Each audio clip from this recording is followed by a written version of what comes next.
ഇച്ചിരി പഴയ ഒരു പ്രസ്താവനയാണേ. 2 ദിവസത്തെ ദുർഗന്ധം കാണും. അതായത് ഷാഫി പറമ്പിൽ MP വടകര വന്നപ്പോഴേ DYFIക്കാർ തടഞ്ഞായിരുന്നല്ലോ. ഭയങ്കര ചീത്തവിളിയും തെറിവിളിയൊക്കെ നടന്നു. അത് സംബന്ധിച്ച് DYFIയുടെ സംസ്ഥാന പ്രസിഡന്റ് V വസീഫിന്റെ ഒരു പ്രസ്താവനയാണ്.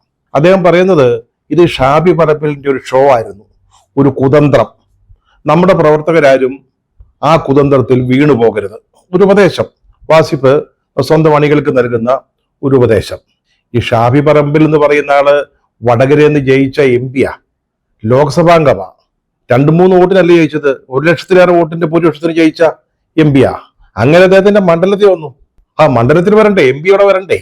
അപ്പൊ വന്ന വഴിക്ക് DYFIക്കാർ അദ്ദേഹത്തെ തെരുവിൽ തടഞ്ഞു നിർത്തി. എന്നിട്ട് തെറിയഭിഷേകം നടത്തി.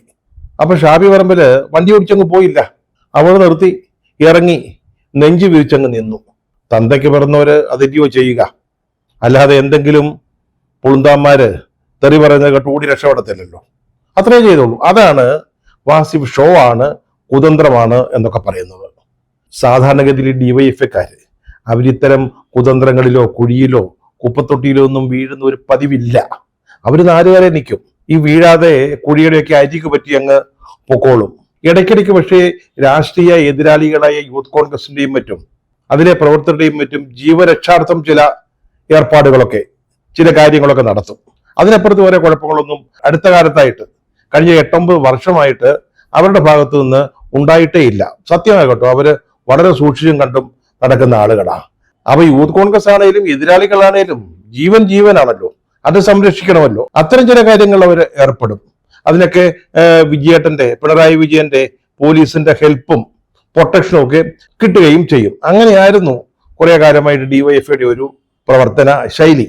പക്ഷെ കഴിഞ്ഞ ദിവസം ഈ പൊതിച്ചോറൊക്കെ വിതരണം ചെയ്തിട്ട് വരുന്ന വഴിക്ക് റോഡിൽ ഇറങ്ങിയപ്പോ നമ്മുടെ ഷാഫി പറമ്പിൽ MP അദ്ദേഹത്തിന്റെ കാറിൽ ഷർവൂക്കം അങ്ങ് പോകുന്നു. അന്നേരം നമ്മുടെ ചോര തിളച്ചു. പാലക്കാട് നിന്ന് വന്നിട്ട് നമ്മുടെ ടീച്ചറമ്മയെ തോൽപ്പിച്ച പാർട്ടിയാ.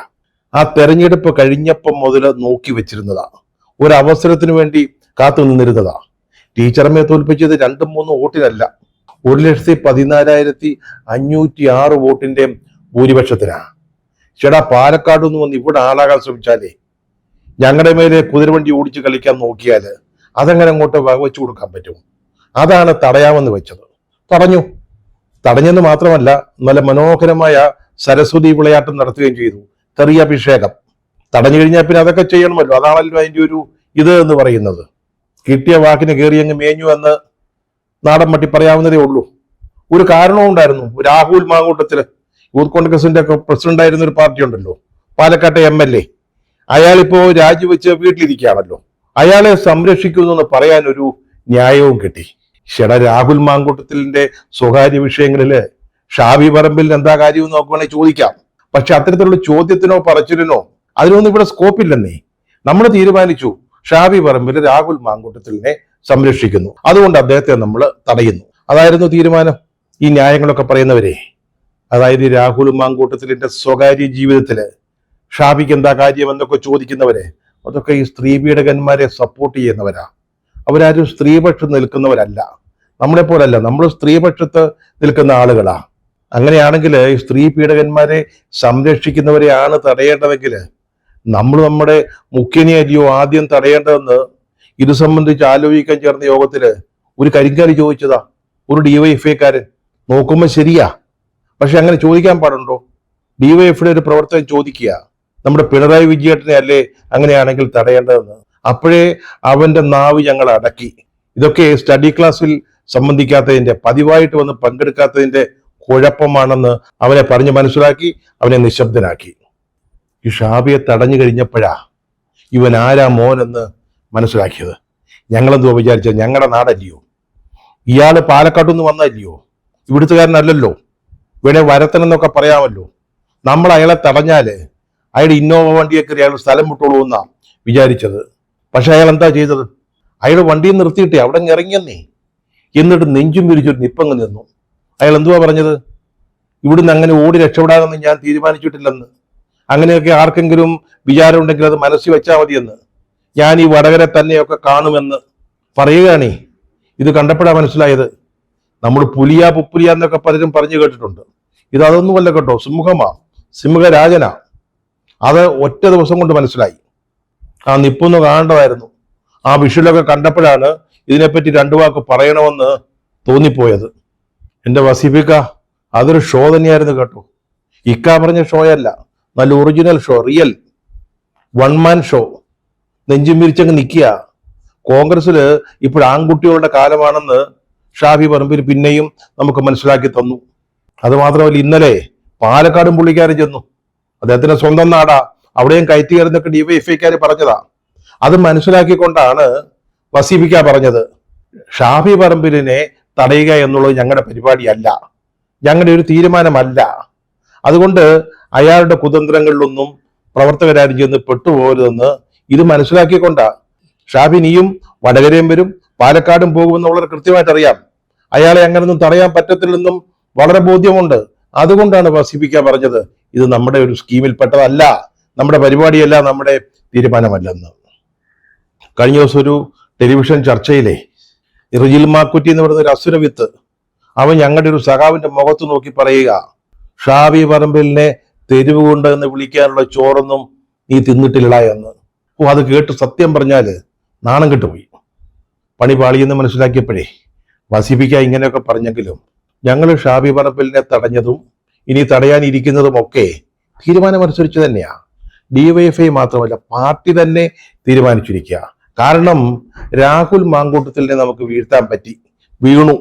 തൽക്കാലത്തേക്ക് അയാള് തലപൊക്കാൻ പോകുന്നില്ല. ആ കൂട്ടത്തിൽ ഷാഫി പറമ്പിലിനെ കൂടെ ഒതുക്കാൻ കഴിഞ്ഞാല് അത് ഡബിൾ നേട്ടമാ, ഇരട്ടി വിജയമാ. അത് പാർട്ടിക്കറിയാം. പാർട്ടി കൃത്യമായ നിർദ്ദേശം തന്നിട്ടുണ്ട്. അതുകൊണ്ടാണ് നമ്മുടെ രാഹുൽ മാങ്കൂട്ടത്തിനൊപ്പം ഷാഫി പറമ്പിലിനെയും അറ്റാക്ക് ചെയ്യുന്നത്. മനസ്സിലായില്ലേ?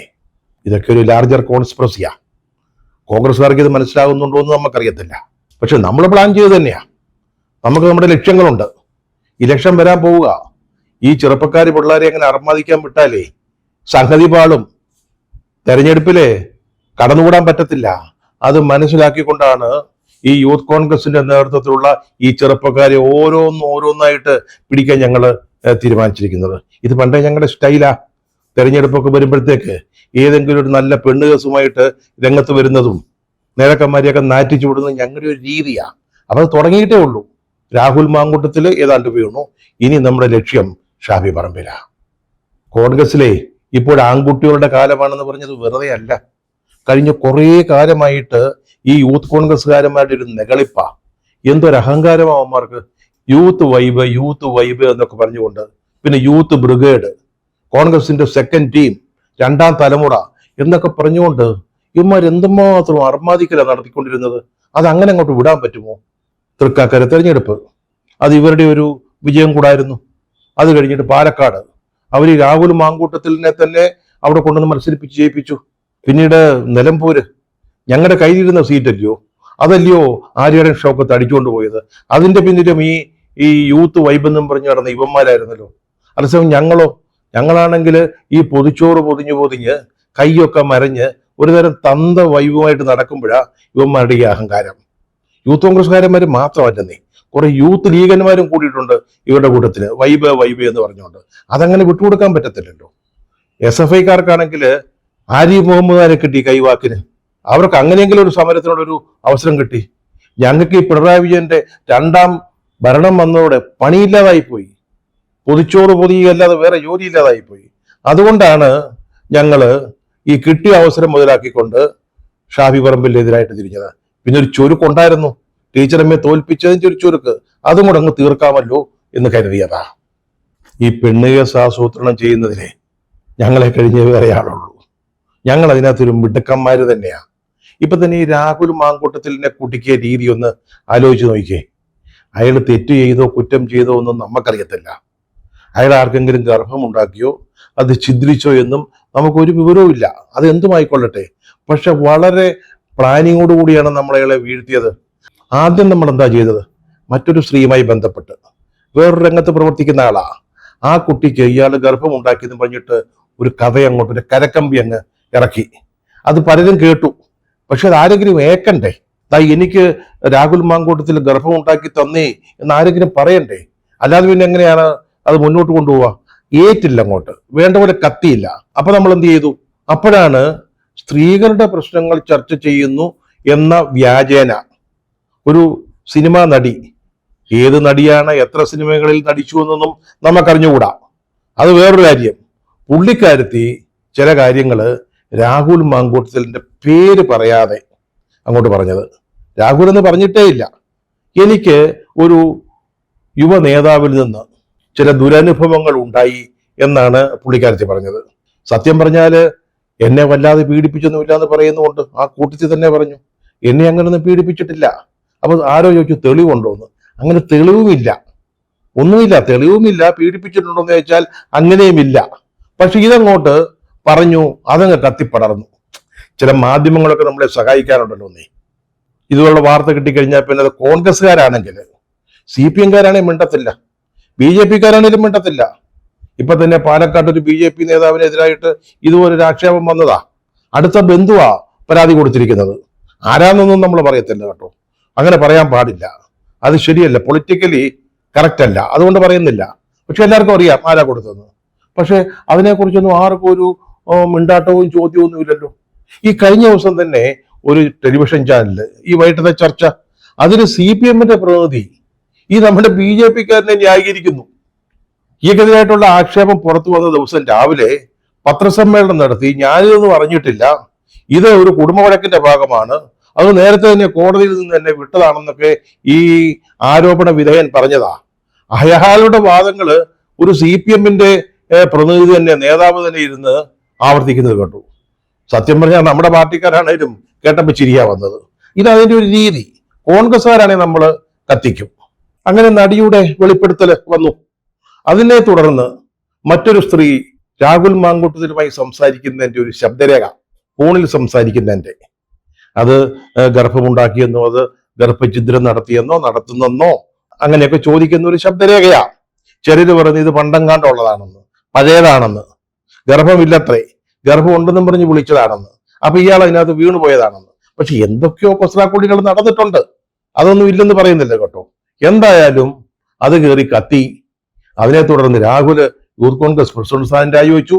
അവസാനം അങ്ങനെ പാർട്ടിയുടെ പ്രാഥമിക അംഗത്വത്തിൽ നിന്ന് സസ്പെൻഡ് ചെയ്യുകയും ചെയ്തു. ഇതൊരു നേട്ടമല്ലയോ? അപ്പൊ ഇനി ഷാബിയെ കൂടെ കിട്ടിയാൽ ഇരട്ടി ഡബിൾ വിജയമെന്ന് കരുതിയാണ് ഞങ്ങൾ ഇതൊക്കെ ചെയ്തത്. പക്ഷെ അതങ്ങോട്ട് പറ്റിയില്ല, പണിശകലം പാളിപ്പോയി. സത്യം പറഞ്ഞ ഈ നടിയുടെ വെളിപ്പെടുത്തല് അതിലൊരു ആനുകൂല്യം കിട്ടി. ഇത് നമ്മുടെ സതീശനുമായിട്ട്, പ്രതിപക്ഷ നേതാവ് VD സതീശനുമായിട്ട് കുടുംബ ബന്ധമുള്ള ഒരു പെൺകുട്ടിയായിരുന്നു. ഏതൊക്കെയോ ചില ബർത്ത്ഡേ ആഘോഷങ്ങളിൽ രണ്ടുപേരും പങ്കെടുക്കുന്നതും കേക്ക് മുറിക്കുന്നതും പങ്കിട്ട് കഴിക്കുന്നതും ഒക്കെയായ ദൃശ്യങ്ങള്, അത് ഞങ്ങൾ അപ്പം തന്നെ ഇവരുടെ വെളിപ്പെടുത്തൽ പുറത്തു വന്ന ആ നിമിഷം തന്നെ സോഷ്യൽ മീഡിയയിൽ അങ്ങോട്ട് ചാമ്പിക്കൊടുത്തു. അതോടെ ഒരു സംശയത്തിന്റെ, ഒരു ഗൂഢാലോചനയുടെ പുകമറ സൃഷ്ടിക്കാനും ഞങ്ങൾക്ക് സാധിച്ചു. ഇപ്പതാ പോലീസ് സ്വമേധയാ കേസെടുത്തിരിക്കുക രാഹുൽ മാങ്കൂട്ടത്തിനെതിരായിട്ട്. ഇത് നമ്മുടെ മുഖ്യൻ വിജയേട്ടനാണ് പത്രസമ്മേളനത്തിൽ പറഞ്ഞത്. സത്യം പറഞ്ഞാൽ ഇത് പറയാൻ വേണ്ടിയാണ് അദ്ദേഹം അന്ന് ആ പത്രസമ്മേളനം വിളിച്ചത്. വേറെന്തൊക്കെയോ ഭൂമി പതിവിന്റെ ചില തീരുമാനങ്ങളൊക്കെ പറയാനാണെന്ന മട്ടിൽ. അദ്ദേഹത്തിന്റെ സന്തോഷം ഒന്ന് കാണണമായിരുന്നു. ആ മുഖത്ത് എന്തൊരു പുഞ്ചിരിയായിരുന്നു. രാഹുൽ മാങ്കൂട്ടത്തിലെ അങ്ങനെ മുഖത്ത് നോക്കി വിജയ എന്നൊക്കെ വിളിച്ചതാ. മോശമായി പോയി, അങ്ങനൊന്നും പറയാൻ പാടില്ലാത്തതാ. നമ്മുടെ മുഖ്യമന്ത്രിയല്ലേ, അല്ലെങ്കിൽ തന്നെ അവിടെ സീനിയറായ നേതാവല്ലേ, അങ്ങനൊന്നും പറയാൻ പാടില്ലാത്തതാ. പക്ഷെ പറഞ്ഞു. അതിന്റെ ഒരു ചുരുക്ക് മുഖ്യമന്ത്രിയുടെ മനസ്സിൽ കാണുമല്ലോ, സംശയമില്ലല്ലോ. അപ്പൊ മുഖ്യമന്ത്രി എന്താ ചെയ്യുന്നത്? പോലീസിനെ കൊണ്ട് കേസെടുപ്പിച്ചിരിക്കുക. ഇത് സത്യം പറഞ്ഞാല് ഈ പിന്നാലെ നടന്ന് ശല്യം ചെയ്യല്, സ്റ്റോക്കിങ് മുതലായ കുറ്റങ്ങളാണ് ഇയാൾക്കെതിരായിട്ട് പെടുത്തിയിരിക്കുന്നത്. പണ്ടൊക്കെ ഇത് പൂവാല ശല്യം എന്ന് പറയുന്ന വകുപ്പിൽ പെടുന്ന കേസുകളാ. പക്ഷെ ഈ ഡൽഹിയിലെ നിർഭയ കേസ് ഉണ്ടല്ലോ, ഒരു പെൺകുട്ടി മരിച്ച ഒരു കേസ്, കൂട്ടബലാത്സംഗത്തിനിരയായിട്ട് മരിച്ച്, അതിനുശേഷം ഈ വകുപ്പുകൾക്ക് കൂടുതൽ പല്ലും നഖവും കിട്ടിയിട്ടുണ്ട്. ആരെങ്കിലും ഇയാൾ എന്നെ ഇങ്ങനെയൊക്കെ ചെയ്തു എന്ന് പറയാൻ തയ്യാറായാൽ ആരെങ്കിലും ഇവന് മുന്നോട്ട് വരുമോന്ന് അറിയത്തില്ല കേട്ടോ. അങ്ങനെ ആരെങ്കിലും വന്നാല് പയ്യൻ സ്വല്പം ബുദ്ധിമുട്ടും. അല്ലെങ്കിൽ എന്താ സംഭവിക്കാൻ പോകുന്നത്? വെളുക്കാൻ തയ്ച്ചത് പാണ്ടാവും. ഇയാളെ കുറ്റവിമുക്തനായിട്ട് പുറത്തു വരും. കാരണം ഏതെങ്കിലും ഒരു പെൺകുട്ടി രാഹുൽ മാങ്കൂട്ടത്തിൽ എന്നെ അങ്ങനെ പിന്നാലെ നടന്ന് ശല്യപ്പെടുത്തി, സ്റ്റോക്കിങ് നടത്തി എന്നൊക്കെ പറയണം, മൊഴിയെങ്കിലും കൊടുക്കണം. എങ്കിൽ സംഗതി ബുദ്ധിമുട്ടാകും. അല്ലെങ്കിലോ ഇയാള് കുറ്റവിമുക്തനായിട്ട് പുറത്തേക്ക് വരും. ഇനി അതും കൂടെ കാണേണ്ടി വരുമോ എന്നാണ് ഞങ്ങളുടെയൊക്കെ ഒരു ആശങ്ക. പക്ഷെ ഇക്കാര്യത്തിൽ കോൺഗ്രസ്സുകാർ സ്കോർ ചെയ്തൊന്ന കാര്യത്തിലേ ഞങ്ങൾക്കും വലിയ സംശയമൊന്നുമില്ല. കാരണം അങ്ങനെ ഒരു ആക്ഷേപം ഉണ്ടായപ്പോൾ തന്നെ തെളിവൊന്നുമില്ല, അല്ലെങ്കിൽ FIR ഇല്ല, കുറ്റപത്രമില്ല, ഇതൊന്നും ഇല്ലാതിരുന്നിട്ട് കൂടി അയാളെ യൂത്ത് കോൺഗ്രസിന്റെ പ്രസിഡന്റ് സ്ഥാനവും രാജിവെപ്പിച്ചു, പാർട്ടിയുടെ പ്രാഥമിക അംഗത്തിൽ നിന്ന് പുറത്താക്കുകയും ചെയ്തു, പാർലമെന്ററി പാർട്ടിയിൽ നിന്നും പുറത്താക്കി. സാധാരണഗതിയിൽ ഇത് അവരെ സംബന്ധിച്ചിടത്തോളം വലിയ നേട്ടമാണ്. ഈ രാഹുൽ മാങ്കൂട്ടത്തിലിനെ പുലഭ്യം പറയാൻ വേണ്ടി ഈ ടെലിവിഷൻ ചർച്ചകളിൽ വരുന്ന ആളുകൾ പോലും ഇതൊക്കെ പറയുന്നുണ്ട്. അയക്കെതിരെ കുറ്റപത്രമില്ല, FIR ഇല്ല, പരാതിയില്ല, ആരും നേരിട്ടൊരു പരാതി കൊടുത്തിട്ടില്ല, പിന്നെ എങ്ങനെ ആളുകളെ ശിക്ഷിക്കുക എന്നൊക്കെ ചോദിക്കുന്നുണ്ട്. എന്നിട്ടും പാർട്ടി ഒരു ശക്തമായ നിലപാടെടുത്തു. അതവർക്ക് അഭിമാനിക്കാൻ പറ്റുന്ന ഒരു കാര്യമാണ്. പക്ഷെ ഞങ്ങളാണെങ്കിലും ഞങ്ങളുടെ എത്ര നേതാക്കന്മാരാണ് ഇതുപോലുള്ള പരാതിയിൽപ്പെട്ടത്? കൃത്യമായ പരാതിക്കാരുണ്ടായിരുന്നു. മുകേഷിന്റെ ഒക്കെ പേര് കേസ് തന്നെയുണ്ട്. പക്ഷെ ഞങ്ങൾ എന്തോ ചെയ്തത്? ഈ റിച്ചർ സ്കെയിൽ കൊണ്ടുവന്നിട്ട് അതിന്റെ തീവ്രത അളന്നു. അപ്പോ തീവ്രത കുറഞ്ഞ പീഡനമാണെന്ന് ഞങ്ങൾക്ക് മനസ്സിലായി. അതൊക്കെ നമുക്ക് ക്ഷമിക്കാവുന്നതേ ഉള്ളൂ. തീവ്രത കൂടിയതാണെങ്കിൽ വിടത്തില്ല. പക്ഷേ CPM-കാരായ ആരോപണ വിധേയരുടെ പീഡനങ്ങളെ എല്ലാം തീവ്രത കുറഞ്ഞതായിരുന്നു. അതുകൊണ്ടല്ലയോ വെറുതെ വിട്ടത്. അതുകൊണ്ട് ഞങ്ങൾ എന്താ ചെയ്തത്? CM-ന്റെ ഓഫീസിൽ, ചില പൊതുമേഖലാ സ്ഥാപനങ്ങളിൽ അവിടെ ഉയർന്ന തസ്തികയിൽ അവരെ പ്രതിഷ്ഠിക്കുകയും ചെയ്തു. ഇത് വേണമെങ്കിൽ തെരഞ്ഞെടുപ്പൊക്കെ ആകുമ്പോഴത്തേക്ക് ഇവർക്ക് അനുകൂലമായിട്ട് വരാവുന്ന ചില ഘടകങ്ങളാ. പക്ഷെ ചിലപ്പോൾ വിചാരിക്കും ഇവരെന്തൊരു പൊട്ടത്തരമാണ് കാണിക്കുന്നതെന്ന്. അവരുടെ ഒരു നേതാവിനെതിരായിട്ട് തെളിവോ കുറ്റപത്രമോ FIR ഒന്നും ഇല്ലാതിരുന്നിട്ടും അയാളെ പാർട്ടിയിൽ നിന്നൊക്കെ പുറത്താക്കാന്ന് പറഞ്ഞാൽ അതൊക്കെ ഞങ്ങളെ കണ്ടുപഠിക്കണം. ഞങ്ങൾ അതിനൊക്കെ ഒരു വഴി കണ്ടെത്തും. ഞങ്ങളുടെ പണ്ടൊരു നേതാവ് പറഞ്ഞിട്ടുണ്ട്, ഓർമ്മയുണ്ടോ? അതായത് ഞങ്ങളുടെ പാർട്ടിക്ക് സ്വന്തമായ അന്വേഷണ സംവിധാനമുണ്ട്, പോലീസുണ്ട്, കോടതിയുണ്ട്, ഞങ്ങൾ തീരുമാനിച്ചോളാവുന്നു. ഞങ്ങൾ ഞങ്ങളുടെ നേതാക്കന്മാരെ ആരെയും ബാഹ്യ പോലീസിനോ അല്ലെങ്കിൽ നിയമങ്ങൾക്കൊന്നും വിട്ടുകൊടുക്കത്തില്ല. അത് ഞങ്ങൾ തന്നെ അങ്ങ് തീരുമാനിക്കും. തീവ്രതയുണ്ടോ ഇല്ലയോ, റിച്ചർ സ്കെയിലിൽ എത്ര ഡിഗ്രി വരുന്നു, അതാ ഞങ്ങൾ നോക്കുന്നത്. പക്ഷെ കോൺഗ്രസ്സുകാരെ കൊണ്ട് അതിനൊന്നുകൂടെ രക്കാപ്പില്ല കേട്ടോ. അവരെപ്പോഴും സത്യസന്ധന്മാരാകാൻ നോക്കും. അതാണ് ഇപ്പൊ രാഹുൽ മാങ്കൂട്ടത്തിന്റെ കാര്യത്തിലും സംഭവിച്ചിരിക്കുന്നത്. ഇപ്പോഴീ ആക്ഷേപങ്ങളും ആരോപണങ്ങളൊക്കെ കോൺഗ്രസിന് ലേശം ക്ഷീണം ചെയ്തിട്ടുണ്ട്. ഇപ്പൊ പഞ്ചായത്ത് തെരഞ്ഞെടുപ്പ് വരികയാണ്.